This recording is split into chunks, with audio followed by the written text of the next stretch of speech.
welcome viewers. We are yet once again on the program Africa, the continent of hope, where we build resilience and stories of hope to impact the changes in Africa.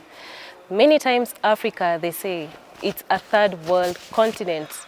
But is it? Today we have the second phase of an interview with none other than Dr. Elvis Tangem. And today we are going to demystify rather the work that he's done for the Great Green Wall Initiative for the past 10 years. I hope you're ready for this session. Welcome, Dr. Elvis. Thank you very much, Linda, and happy to meet you again. Now, Dr. Elvis, allow us to demystify rather the program for the Great Green Wall Initiative. Yeah. You've been here running, or rather coordinating the Great Green Wall Initiative for 10 years? 10 years, it's a long time. It sounds like, it's quite long. It's a lifetime. Yeah, it seems so, yeah. So, in a nutshell, or rather, in some words, how would you describe your stay and your coordination of the Great Green Wall Initiative for the past 10 years? Yeah, thank you again. 10 years sounds like a very long time.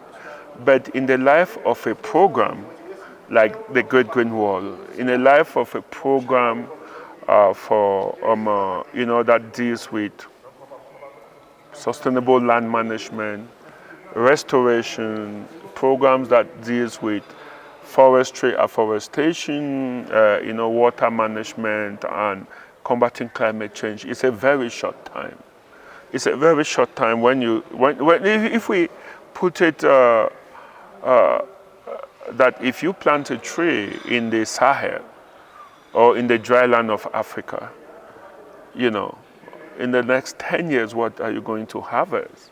Or if you start doing land restoration in the next 10 years. So in terms of geographical period, 10 years is very small, but in the life of a human being, 10 years is very long. A child that was born 10 years ago is like 4th to 3rd grade of primary school, so yeah.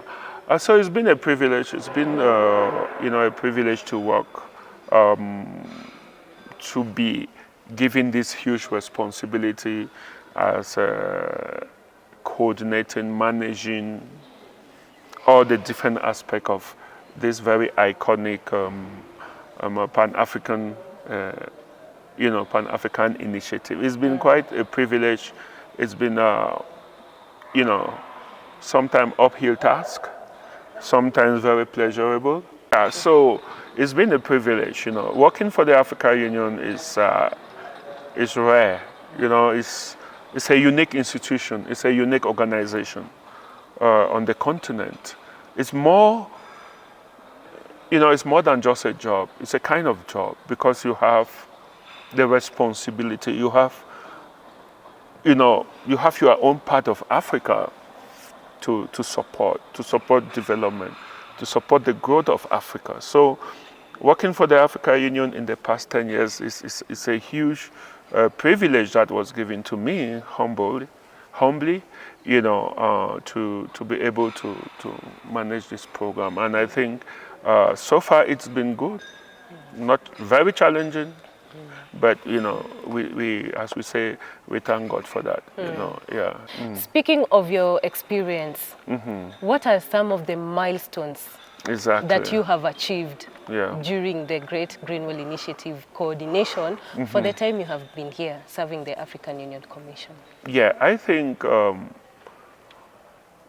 we have done quite a lot with our member states, with our regional economic communities, and with our partners. We've done quite a lot. When I say we've done quite a lot, what do I mean? I can say when I came here a decade ago, the Great Green Wall was there. It had been running for a few years, for about 2-3 years, and we had some projects and some programs that were running, But what we've been able to do in these 10 years is to really, first of all, to push, or I can say to enhance implementation of the Great Green Wall. Enhancement here, I mean, we've been able to to raise a lot of funds in supporting our member states for the Great Green Wall. We have worked with, we have enhanced our partnerships. We brought on so many new partners that are supporting the Great Green Wall. We developed, co-designed and managed several initiatives, several projects. If I can name a few, we developed, co-design and work with FAO within the framework of the Actions Against Desertification project, which brought in a lot of achievement in about 6 of our member states. We work another project with UNCCD called FLAVE, which was about restoration with local administrative authorities. It was a collaborative program with both program financed by the European Union, which been one of our key partners. We've been able, all of this program have been able to, bring lead to, if we want to look at growing trees, I can't even count the number of trees that we have been able to grow within the framework of the Great Green Wall. The number of cottage industries, smallholder farmers that we've supported, the number of jobs created, as was shown by the last assessment report, which put implementation on the ground at 15 to 18%, which put wealth creation at about $9 million US dollars in our communities, and putting the number millions of hectares of land that have been restored over the course of the years. And if you go into soft achievement, which are the most important one, in terms of policy advocacy, the Great Green Wall has moved to the top of recognition. It has been recognized as a global flagship program by the Decade of Ecosystem Restoration. It was recognized by the Conference of the Conference of Parties of the Biodiversity, Convention. It has been recognized in so many quarters. One of the documentary films that we made received about 12 global awards on the Great Green Wall. So at the level of advocacy, the Great Green Wall has moved, from a program that was known locally to become a global program. With now, if you look at what we call the Middle East regreening program was inspired by the Great Green Wall. We have the RFR 100 program, which is led by our colleagues of NEPAD. It was inspired by the Great Green Wall. So the Great Green Wall has inspired many programs, which has led to, restoration. So it's like a multiplier effect. And then if you look like the 1 billion trees for Africa, you look at there are so many programs now that are coming up within the framework of the Great Green Wall. Inspired by the Great Green Wall and supported by the Great Green Wall, and it's being supported by the Great Green Wall. And then if you look at now the Great Green Wall is in the lips and documents of all our leaders. You won't make a complete development speech without quoting the Great Green Wall, especially in the Sahel, in the dry lands of the continent. So the advocacy, the resource mobilization has really worked.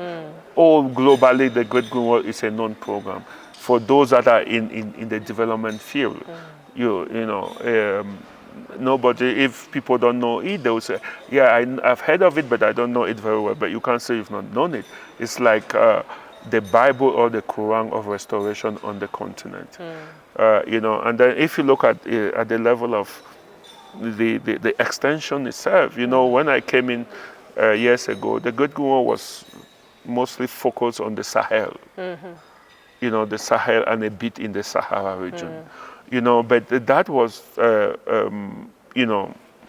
which was understandable because it was created because of the What was the challenges. reason behind that?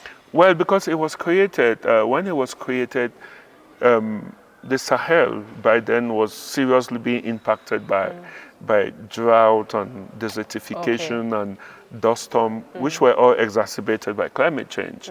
As you know, when they say temperatures are rising, Yeah. and studies have shown that temperatures in the dry lands of Africa and the Sahel will rise more than 1.5 times Yes. that of the average global, the global average. Yes. Yeah, so the Sahel was, seriously impacted by extreme weather conditions then. So that is where the Great Green Wall started. But after almost a decade of implementation, when I came in, engagement with our partners, engagement with our member states in the other countries and other member states that have been impacted by climate change also. So and, it was more of a mitigation project. a mitigation project, and an adaptation project. Yeah. So I understand you, when you're speaking about mitigation, you also have to speak of adaptation. Yeah, it is. I always said it's a huge error to be talking about mitigation And not speak about adaptation. and not speak about adaptation because all of them are mutually reinforcing.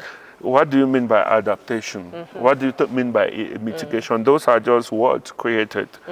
When you go to the ground, we are doing the same thing. If you are planting trees, a billion of trees that we've planted, those are mitigative actions. Okay. But also, when you look at the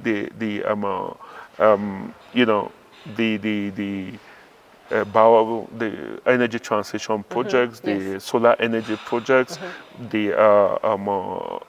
all of these value change projects that we have done, it's also part of adaptation and resilience building. And all of them are happening without any differences.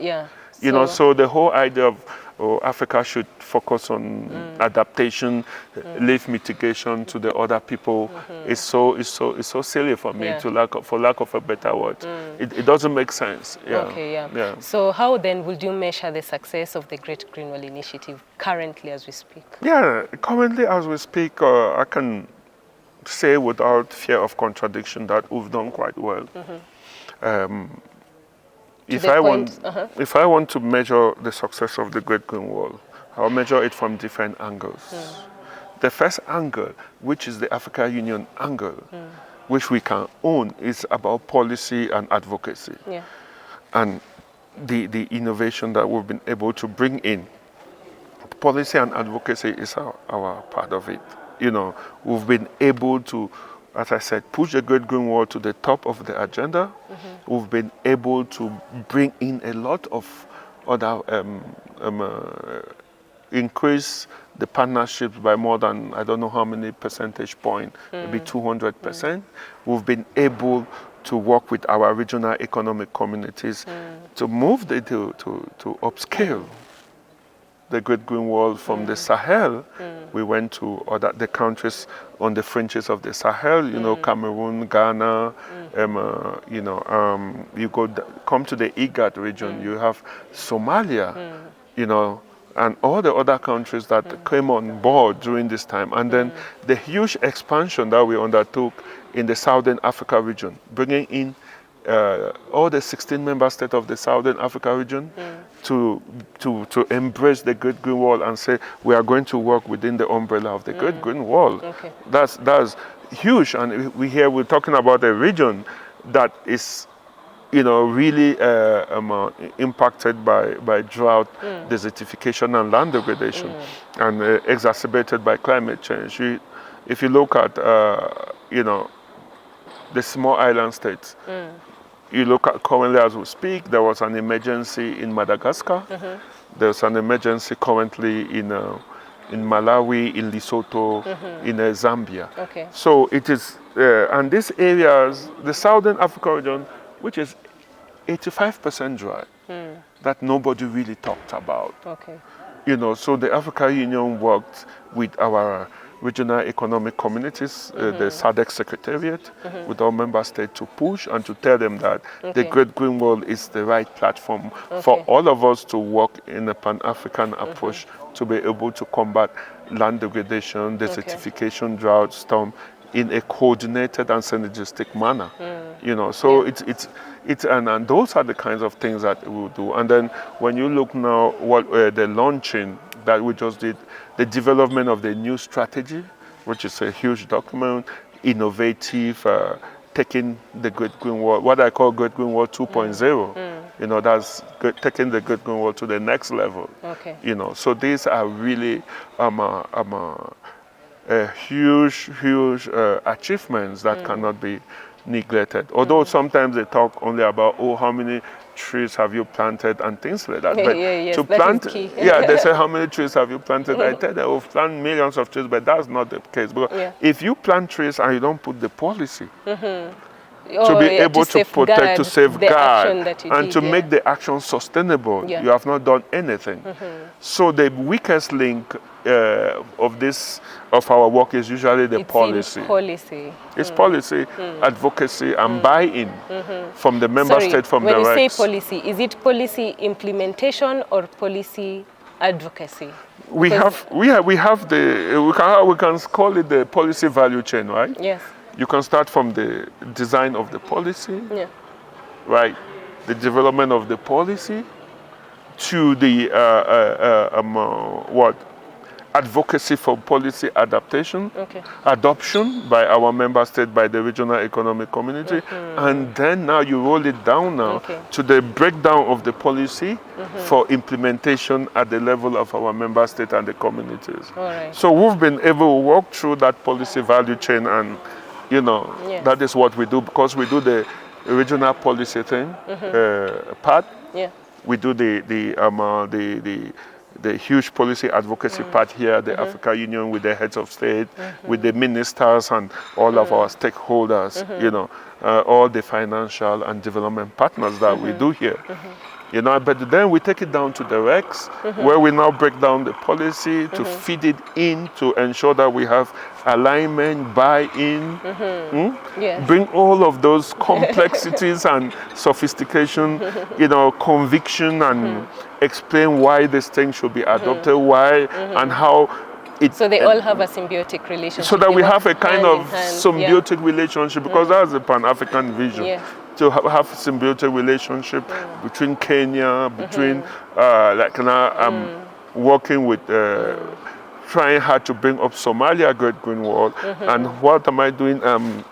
Advocating to the Ethiopian government to support them with, you know, with exchanges and things like that. Maybe do you believe that the Great Green Wall Initiative can also play a major role positively when it comes to political stability?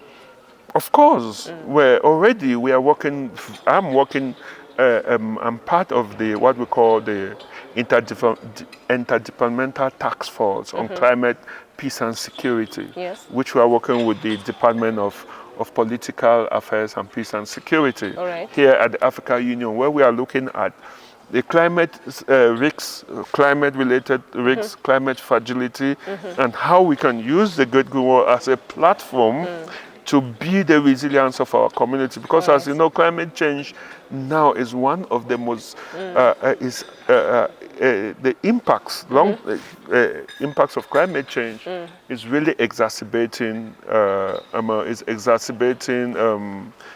seriously state fragilities. Not only state at the bigger level, but at the community level, we have, you know, climate change that is exacerbating some of our socio-economic and political challenges that we used to have, you know. And then you have things now like, we used to have migration, you know. We used to have drought, desertification, flooding. But what has happened now is these things have doubled. If you look, I'm just coming back from Burkina Faso, where temperatures this year went up so high, up to 50 degrees, you know. Given the floods in Kenya too. Given the flood in Kenya, given the drought and the flood in Somalia.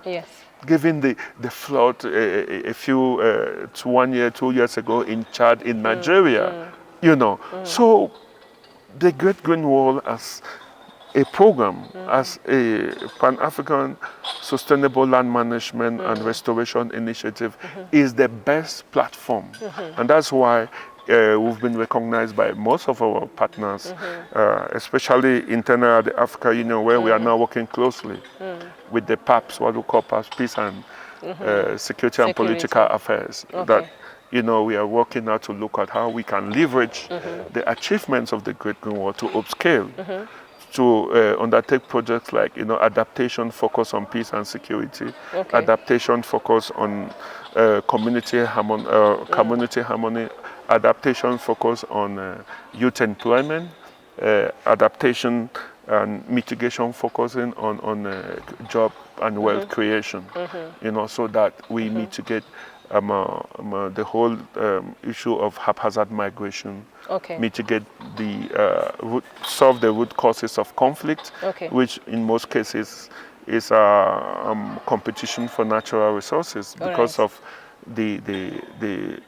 impact of climate change. All right. So speaking of these partnerships that you've held, especially within the peace and security at the African Union Commission, is it one of the future endeavors that you hope to have within, or rather have or rather it becoming a future achievement within the Great Green Wall Initiative? Exactly. Yes. Well, you know, in the new among others. Yeah.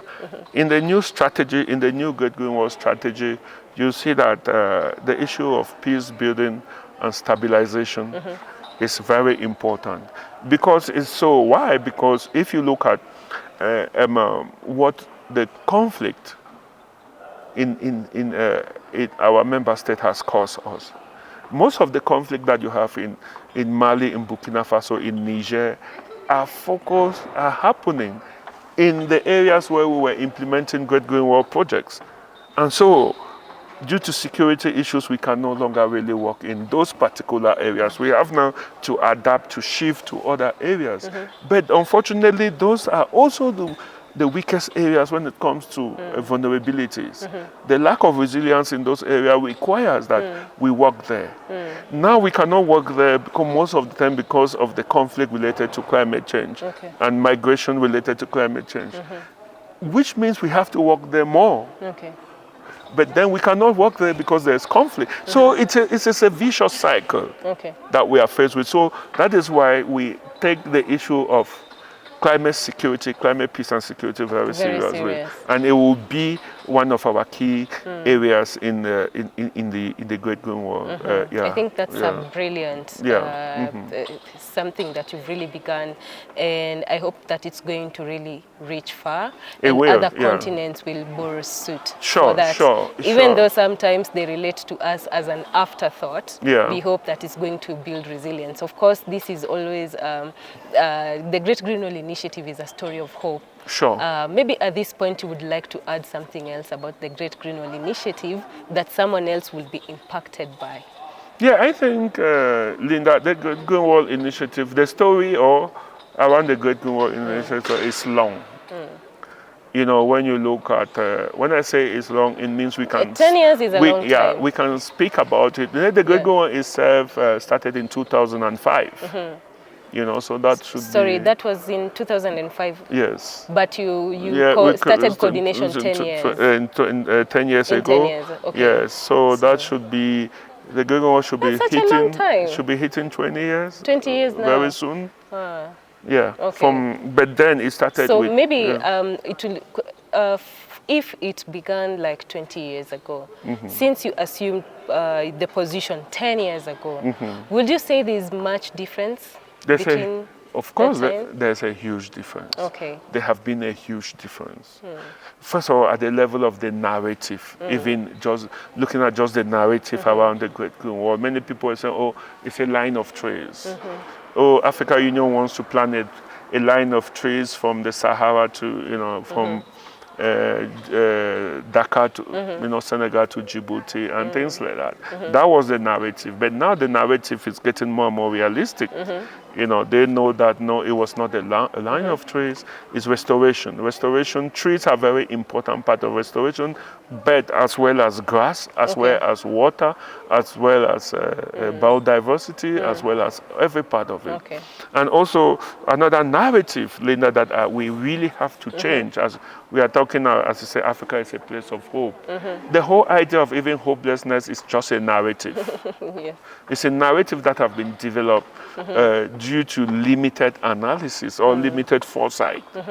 And talking about foresight, one of the things that we have done in the new strategy is a foresight. We have a foresight, a chapter, what will happen In the future. in the future. Oh, wow. If what a business as usual scenario Yes. and the innovative scenario. We have that chapter to talk about foresight. Yeah. So the narrative is changing. I think this is key even for more partners who would love to join the initiative. Yeah. It's very key information. Yeah, we need to change the narrative because if we like, I'm just coming from Ouagadougou where we were talking with the private sector. Yes. We want to come the private sector to really support implementation. Yes. Private sector at the low level, private sector at the high level.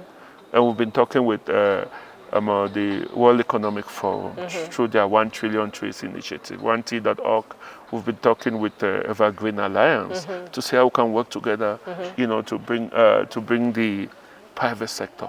But you cannot bring the private sector when the narrative is the drylands are poor. These Still people, with the weak policies. Yeah, and all these that. people are weak. These people, you can't entice somebody to come and invest when you are just feeding him with negative narrative. So we need to change the narrative. Everywhere has problems. There's nowhere that there are no problems. But companies are still investing, people are still making money. And the drylands, the Sahel and the drylands are huge. So speaking of policies, I know you're a policy expert as well. At this point, we cannot say we have weak policies. No. But we can say that we have policies that were not implemented Yes. across the African continent, Yes. especially where trees are grown and Yes. trees are planted. Now, when we speak about the private sectors, most of these private sectors are hospitals, big industries that contribute to pollution, which of course it's against the mandate of the Great Green Wall Initiative. Sure. When we speak about policies that have not been implemented, it speaks to that person who's encouraging the community to cut down the trees, which is encouraging deforestation. We have encroachment areas, and then replacing it with agriculture that is not sustainable. How would you elaborate that? Yeah, I think the Great Green Wall is about the people. It's about the people, it's about the ecosystem, it's about biodiversity, which means we need to look at we need to reconcile. We need to stop thinking that agriculture means destruction of the environment. That's the wrong form of agriculture. Any agriculture that brings destruction of the environment is the wrong approach to agriculture. Agriculture and the environment should be symbiotic. They should have a symbiotic relationship. That is the way. If you take conservation agriculture, they should gain from each they other. should gain from each other. We plant. If you look at the way small farmer holders, they don't use high external input, agricultural input. No. They don't use, we're looking at an agriculture where there's low external, input, where it is conservation agriculture, where it is climate smart agriculture, where so that we can, even when you're doing plantation agriculture, we encourage people, do your plantation agriculture on, on those lands that that can bear it, that can at the fringes. Not that you cut down trees to plant other things, or you destroy the ecosystem, the grass and the biodiversity to plant other things. We really discourage that. And the kind of private sector that we are engaging in are those who are, for instance, if we are engaging with L'Oreal, with Body Shop, these are people that are using the shea butter, the They're promoting the gum sustainability. arabics, those industries that use the natural products All right. as inputs, you know, or as raw materials for their production. So they have, you know, a motivation to keep those, to keep sane ecology. If you're Okay. talking to hotels, if you destroy the Masamara, nobody's coming to those hotels No. there. So we need, so these are the kind of people that we are engaging, that Okay. they have a stake in having a sane and sustained and restored environment. All right. Yeah, Okay. yeah. Thank you. So we have come to the last part of our program. I hope you've gotten something out of the demystification we had of the Great Greenwell Initiative by Dr. Elvis Tangem. So Dr. Elvis, is there one last word that you'd love to say Yeah, as I we wrap think up this program? as we wrap up, Linda, I would say thank you very much, you and Elias, you and Michelle. And yeah, the Great Greenwald is for everybody. Everybody. We have school programs. We have programs for business people. We work with everybody. The Great Greenwald is open for business. And, you know, there is the new strategy online. Okay. People can download, people can apply, and people can contact us. Just go to the Africa Union website. You will see a lot of our addresses there. Yeah. All right. Yeah. Okay. Thank you so much. Thank you so much for joining us. Of course, it's always a pleasure, Dr. Elvis, to host you in our program. Yeah. Thank you. It has been quite enriching. Thank you so very much. Thank you. I'm Ginaro. Yeah. That was in Ethiopian. So thank you so much for joining us. This has been our program, Africa, the Continent of Hope. See you then.